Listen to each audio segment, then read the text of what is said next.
निशा उपाध्याय जी का नीरज हॉल हो रहा है, हॉल के कंट्रोल करिए। हाँ वाह, क्या बात है, क्या बात है,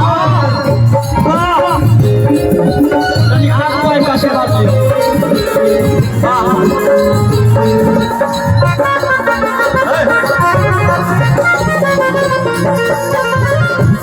माले जगह सबको बहुत गलत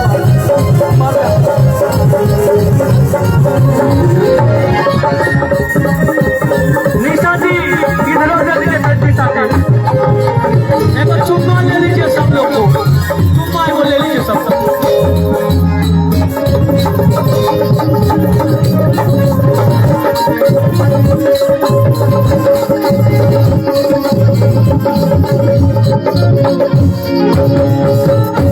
वाह, देखिए चुम्मा लिए पूरा हल्ला शांत हो गया। इतना जोर से चुम्मा ले लिए, इनके चुम्मा में कितना पावर है। बड़ा ही अच्छा मंच सजाया गया है और शिवेश मिश्रा इवेंट्स के माध्यम से ये प्यारा सा कार्यक्रम। आइए निशा जी, समय को देखते हुए बस बीच में हमको नहीं आना है, आप और आपके श्रोता आप अट्ठा गोटी खेलिए बीच में, आइए। हेलो, आज बहुत ही खुशी की बात है कि आप सभी तमाम यहाँ पे उपस्थित हमारे प्यारे दर्शकगण। हाँ, तो मैं चाहूंगी कि निशा उपाध्याय का आप सभी तमाम यहाँ पे उपस्थित जितने भी जनता जनार्दन है, आप सभी को मैं यहीं से पैर छू करके प्रणाम करते हुए ताली बजा के अपना आशीर्वाद दे दीजिए। और आइए, टाइम काफी हो चुकी है। बहुत बहुत शुक्रिया इस कमेटी के पूरे लोगों को कि आपने इतना अच्छा कार्यक्रम रखा और एक से एक दिग्गज कलाकार यहाँ पे उपस्थित है। हमारे शिवेश मिश्रा जी, अंतरा सिंह, प्रियंका जी, माही मनीषा जी और आप सबकी अपने निशा भी। तो इस कार्यक्रम में उपस्थित जितने भी हमारे जनता जनार्दन, इस कमेटी को बारम्बार हार्दिक स्वागत है, अभिनंदन। मुखिया जी, अच्छा डॉक्टर, अच्छा वाह, बहुत बहुत शुक्रिया आपका भी यहाँ पे उपस्थित है आप लोग। सबसे बड़ी बात है कि मंच के बगल में है आप लोग। हाँ, अच्छा मुझे सुनने के लिए, अरे बहुत बहुत शुक्रिया। ये आशीर्वाद है आपका कि आप मुझे सुनने के लिए आए। आइए, टाइम काफी है देवी गीत गाने का, तो हाँ वही टाइम कम ही है, देवी गीत गाने का टाइम नहीं है, लेकिन हम चाहेंगे लोकगीत से स्टार्ट करूँ। मैं चाहूंगी आप लोग आ जाइए। माही मनीषा जी। हाँ, भजन नहीं, आज जो है ना, हर दिन आप भक्ति गाते थे, लेकिन आज शक्ति से शुरुआत कीजिए।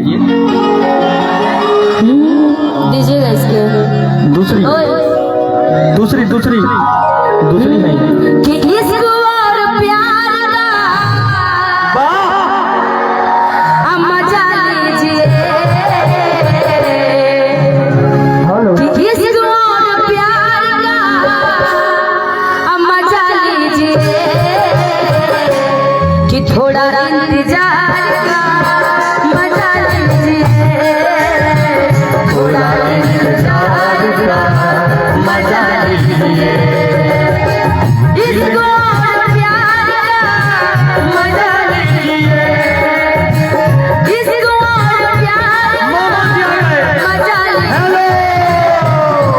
अब हल्ला थोड़ा बंद कीजिए। देखिए मामा जी, आप प्रणाम किए जी, हम लोग गए थे मंच पे। तो झूठ बोले कौआ कहते। आइए मामा जी आगे, पूछ लीजिए। एक बार ब्रजकिशोर यादव मामा जी के जोरदार ताली बजा दीजिए। देखिए ये है प्यार, ये है प्यार, ऐसे वाला प्यार नहीं, एक बार जोरदार चिल्ला के प्यार अपना दिखाइए। देखिए आई इनका मेहनत भी है। मामा जी हमसे प्रोग्राम बुक करने के लिए इतना परेशान थे, बोलते थे केवल निशा जी की, बोलते थे केवल युवाओं के दिल के धड़कन, सब लोग हमारे दिल के धड़कन। माइक लीजिए मामा जी, कुछ बोलिए आप। साथियों, मैं तो आप ही लोगों के लिए प्रोग्राम लेके आया हूँ, अब थोड़ा सा और प्यार दीजिए, अच्छा से अच्छा प्रोग्राम और होगा। शिवेश जी से हम परसों ही बात किया है सपना चौधरी के लिए, आप लोग धैर्य बना के रखिए।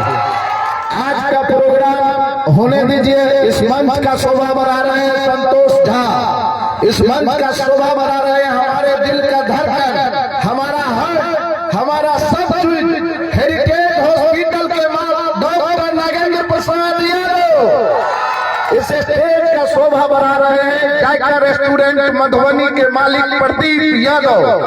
इन्हीं सारे लोगों के बदौलत मदन हाजरा पूर्व मुखिया और वर्तमान में भी हमारे दिल के धड़कन जामुन चौधरी जी, तमाम लोग हैं, बासोपट्टी प्रखंड के प्रमुख, जयनगर के प्रमुख, पूर्व प्रमुख, आप लोग धैर्य बना के रखिए। हम चले गए थे, एक गाड़ी देखिए, एक आदमी खेत में ले गया था, दूसरे आदमी का गाड़ी। आप सावधानी से रहिए, आप कैमरा में पूरा कैद है, आप पकड़ा गए, आप गाड़ी रिटर्न कीजिए। आप कहाँ जा रहे हैं? मेरा आदमी आपको रेड कर रहा है, आप गाड़ी वापस कर दीजिए। हम वहीं थे, आप लोग प्रोग्राम को होने दीजिए। एक बार जोरदार ताली बजा दीजिए मामा जी के लिए। और सच्चाई है निशा जी, हमको मामा जी का परसों फोन आया कि हमको बुक करना है सपना चौधरी जी को। हमने बात भी किया है और हो सकता है महादेव चाहेंगे तो 2-3 दिन के बाद उनका भी कार्यक्रम होगा आपके गांव में। एक बार मामा जी के लिए ताली बजा दीजिए आप लोग। ये तो अपने बिहार की शान की बात है ना भाई, हरियाणा की डांसर हमारे यहाँ करके डांस करके जाएंगे, कितनी खुशी की बात है। ये पावर मनीषा से कम नहीं है, बिहार की, ये तो बिहार की शेरनी है और इस मधुबनी की शेरनी है। शेरनी है, बहुत अच्छा शेर हम हैं। चुआ चुआ है। आइए इसके लीजिए, नहीं छोड़ दीजिए, वो छोड़ दीजिए, कैंसिल कीजिए। किया गाना में कंगना करता सो, किया किया से झर झर गिरता लो, किया गाना में कंगना करता सो, किया किया से झर झर गिरता लो, पीछा बड़ा सिवान होके जाले, बलम मधुबनी नामले, कि हीरो से कम ना बुझाले, बलम मधुबनी नामले। आइए जल्दी से साथ में कि अंगना में कंगना करता सो, अंगना में कंगना करता सो, अंगना में कंगना करता सो, अंगना में कंगना करता सो, अखिया से झर झर गिरता लो, अखिया से झर झर गिरता लो, अखिया से झर झर गिरता लो, अखिया से झर झर गिरता लो, छपरा सिवान होके जाले, बलम मधुबनी कमाले, छपरा सिवान होके जाले, बलम मधुबनी कमाले।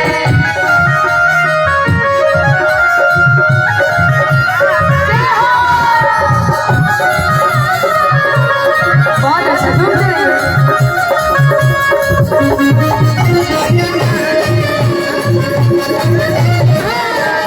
सुन सुन लगे से जरिया, सुन सुन लगे से जरिया, जाने कब आई है सवरिया हो, जाने कब आई है सवरिया हो, जाने कब आई है सवरिया हो, जाने कब आई है सवरिया हो, सपना में आके मुस्काले, सपना में आके मुस्काले, बलम मोरा दिल कमाले, अरे बलम मधुबनी कमाले, सपना में आके मुस्काले, बलम मधुबनी कमाले, दिल धड़का,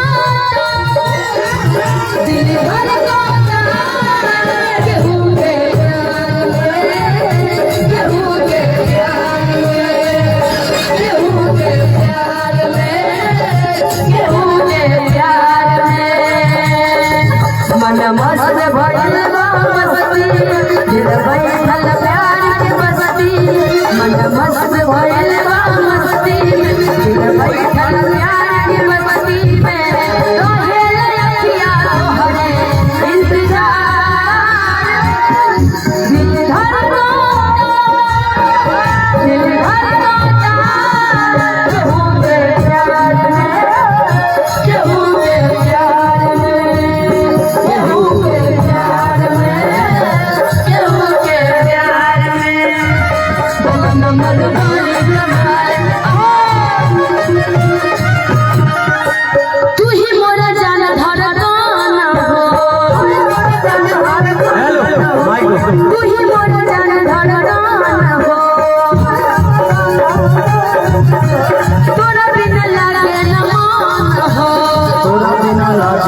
बल्ब कलकत्ता चला। बाप रे, बड़ा जोर से धक्का लगा है भाई अरे डॉक्टर साहब प्रेमी आदमी है, सुनेंगे और सुनेंगे। वाह, समझाएंगे कि थोड़ा सुना ही लीजिए। आता नहीं है गाने। अरे आप बहुत, अरे उतना ही बहुत है। गोरिया चांद के आजरिया नियन गोर पारू हो। जियो, क्या बात है। गोरिया चांद के आजरिया नियन गोर पारू हो। भैया तोहर जोर नहीं खेके हो तो बेजोर नहीं खेके हो तो बेजोर पारू। भैया निशा चांद के गरिया नियन गोर बारू हो। निशा चांद के गरिया नियन गोर बारू हो। तुहर जोर केहू नहीं के तू बेजोर बारू हो। तुहर जोर केहू नहीं के तू आवा आवा आवा आवा हाय रे हाय रे हाय। मेरा स्किन दीजिएगा, मेरा स्किन। तो जवन बात बासवर का मैं वो गोर का आमिर खान का, आमिर खान कि जवन बात बासवर का मैं वो गोर का करी। दे देना ऊपर नहीं तो जवन गात ही अनहरिया हुआ जोर न करी। जवन गात ही अनहरिया हुआ जोर न करी।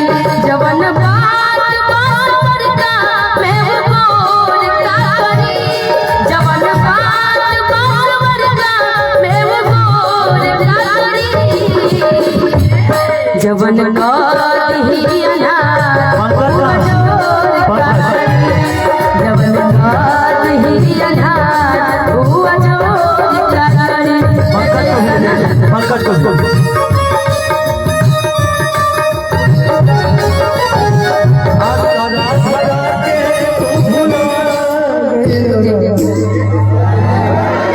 हॉस्पिटल की तरफ से हेरिटेज हॉस्पिटल नागेंद्र यादव जी। वाह, क्या बात है। यादव जी के तरफ से साउंड के पास बहुत बहुत शुक्रिया, बहुत सारा आशीर्वाद दिया है।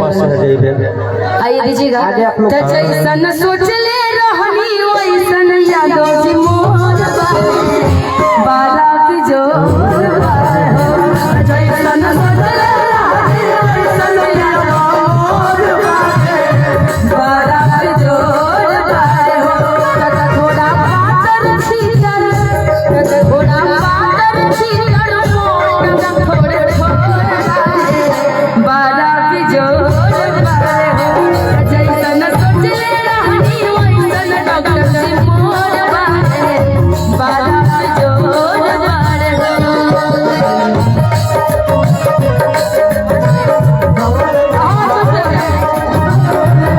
प्यार में हम संवरने लगे। इस कदर आपसे हमको मोहब्बत हुई। इस कदर आपसे हमको मोहब्बत हुई। टूट के बाजू में बिखरने लगे। आपके प्यार में हम संवरने लगे।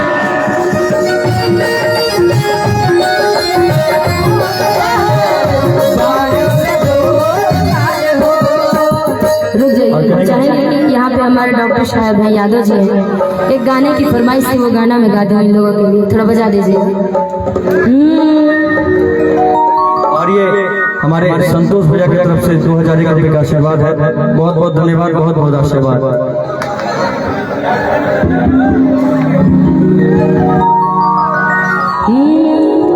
कि आज नहीं हम कॉल लेखनी, कि आज नहीं हम कॉल लेखनी।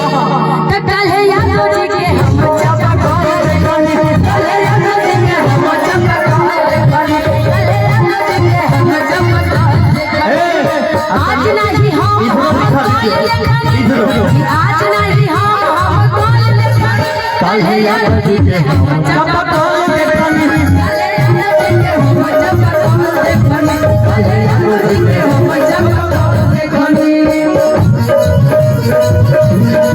चलो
से बुलाया इना का से प्यार हो अलुआ के साथ बड़ा बाल देखनी कि अलुआ के साथ बड़ा बाल देखनी काले रंग के हम चपकोल देखनी काले रंग के हम चपकोल देखनी काले रंग के हम चपकोल देखनी जतिए बदांड हमार बाजा माना के जतिए बदांड बमाल बाजा माना के ना भरे कर हाय तू बंसी घाना के जतिए बदांड हमार बाजा माना के जतिए बदांड हमार बाजा माना के ला भरे कर हाय तू बंसी घाना के जतिए बदांड हमार बाजा माना के ला भरे कर हाय तू बंसी घाना काले जगत के हम चपकोल काले जगत के हम चपकोल देखनी ऐसन भइल हमके पहिला बेर मिल के भइल पहिला बार मिल के कोई से बताई अपना दिल के कैसे बताई अपना ऐसन भइल हमके पहिली बार मिल के ऐसन भइल हमके पहिली बार मिल के कैसे बताई कैसे पहिली बार मिल के कैसे बताई कैसे रतिया ये बात हम आल देखनी कि रतिया ये बात हम आल देखनी काले रंग के हम चपकोल देखनी काले रंग के हम चपकोल देखनी काले रंग के हम चपकोल देखनी काले रंग के हम चपकोल देखनी काले रंग के हम चपकोल देखनी काले रंग के हम चपकोल देखनी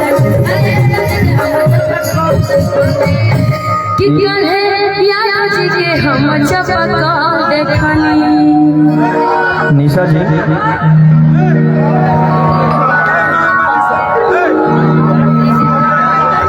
मनीषा बहुत बहुत साधुवाद। वाह निशा उम्र में बहुत छोटी होगी, बहुत अच्छा लगा। हम लोग प्रेमी श्रोता है बाबू, बिल्कुल और ऐसे ऐसे फरमाइश करते रहेंगे जो श्रोता का भी मंत्रमुग्ध होते हैं, बिल्कुल है ना। एक सलोनी से किया था, दरोगा जी हो चोरी हो गई, 4 दिन से पिया पाना लपाता। हम थोड़ा मेलोडियस सॉन्ग अच्छा पसंद करते हैं और आपको सुना सकते हैं। सर एक्चुअली जैसा आदेश है सर का कि सब लोगों को बारी बारी से बुलाया जाए, उसके बाद फिर दोबारा बुलाया जाएगा, दोबारा बुलाया जाएगा। आप निशा से एक गाना और सुन जी लीजिए। जी, उसके बाद फिर अंजना जी को बुलाया जाएगा। जी आइए निशा जी, एक पियल ना छोड़ पाता कुछ, ये बैरा का जो लोग है ना, सब पी के मर जाता है। मर्दा मिलल पिया के। हाँ ना पियल ना छोड़ पाता कुछ कर जाइए। हाँ थैंक यू। कि पियल ना छोड़बा त कुछ कर जाई ए राजा कहियो माहुर खा के मर जाई। ऐसा देखा जाए तो बिहार में दारू बंद है, लेकिन भाई रुपेश भैया इधर आइए। देखिए दिखता नहीं है पर दिखता है कहीं कहीं। जानते हैं ना, रास्ते अगर बंद है तो आता किधर से है, कि रास्ते अगर बंद है तो आता किधर से है। अरे अगर आ जाता है तो जाता किधर से है। मैं मानता हूँ बिहार में शराबबंदी है, लेकिन शराब पीने वाला लाता किधर से है पता नहीं चलता। कि तोहरे की हेलो हेलो कि तोहरे के लिए हेलो हेलो हेलो हेलो बैरा जाति लोगों को लिए है अब तो बंद दारू बिहार में।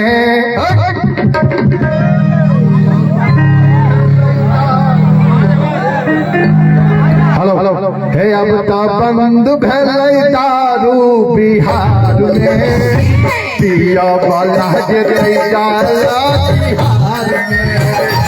अब तो बंद भले दारू बिहार में पिया वाला जे जाला बिहार में। हाय हाय हाय हाय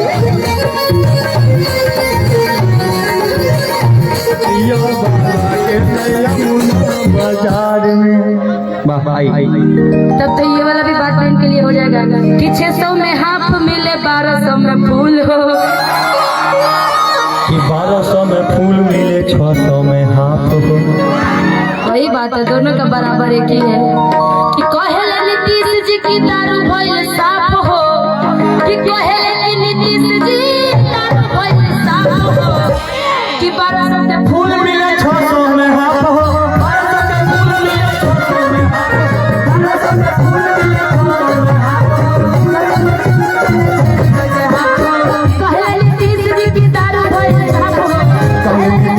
की दारू भइल साफ हो। 1200 फूल मिले 600 में हाफ हो। 600 में हाफ हो। 1200 में फूल मिले 600 में हाफ हो।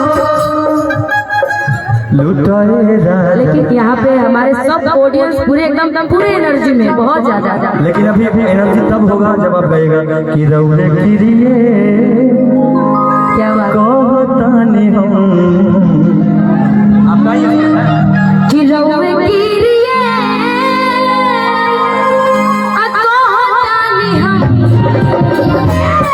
ए राजा कहियो माहौल खाके मर जाए, पिया ना छोड़वाता मुझ कर जाए। ए राजा कहियो माहौल खाके मर जाए, पिया ना छोड़वाता मुझ कर जाए। तोहरे गिरिए प्रसाद यादव जी उनके तरफ से हड्डी नस रोग विशेषज्ञ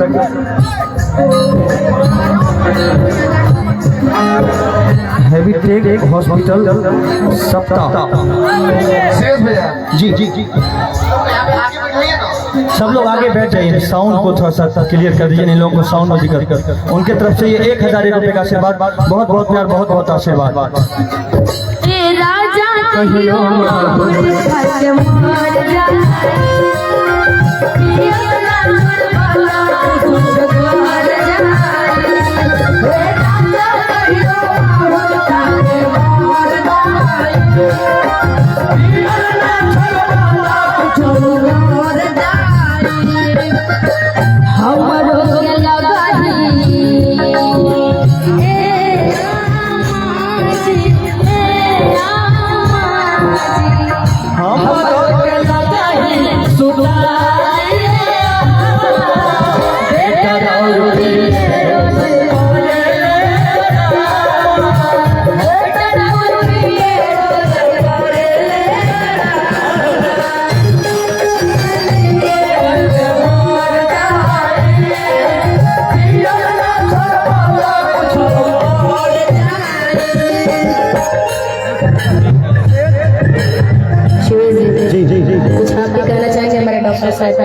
कब से बहुत सारी आशीर्वादें आ रही हैं। हम तो कहेंगे बस एक चीज, हम बस एक ही चीज कहेंगे कि झारस जब बाल सैया जी, अल्लाह कस कमाल सैया जी, कि बगली से निकाल सैया जी, पूरा बस रुमाल सैया जी। आप बोल कि पातर कारी भैया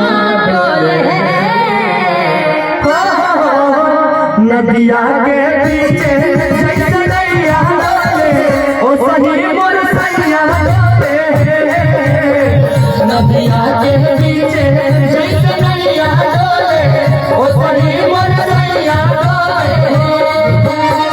झारस जब बाल सैया झारस काल सैया बगल से काल सैया पूरा रुमाल सैया।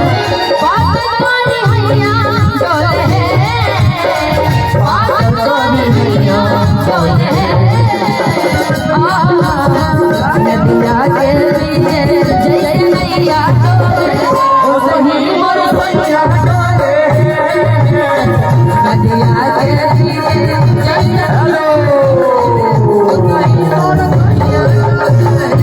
सबसे पहले भैया यहाँ बैरिकेटिंग होना चाहिए था, तभी आप साउंड का इंतजाम करते। ये गलती हो गई आप लोगों से, जिसके वजह से इतना कुछ देखने को मिल रहा है।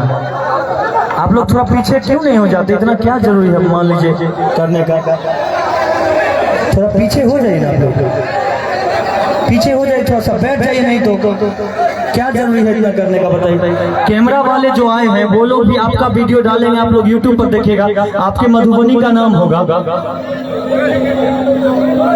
आइए इस गाने को पूरा कर दीजिए। अब अंतरा जी को बहुत देर से आदेश से बुलाने का, चुके उनको भी बहुत सारा लोग देखना चाहते हैं। एक बार जोरदार ताली बजा दीजिए अंतरा सिंह प्रियंका जी के लिए, जोरदार ताली। हम चाहेंगे कि अंतरा सिंह प्रियंका जी मंच पर आ जाए, रुपेश भैया के माध्यम से बोलना चाहेंगे।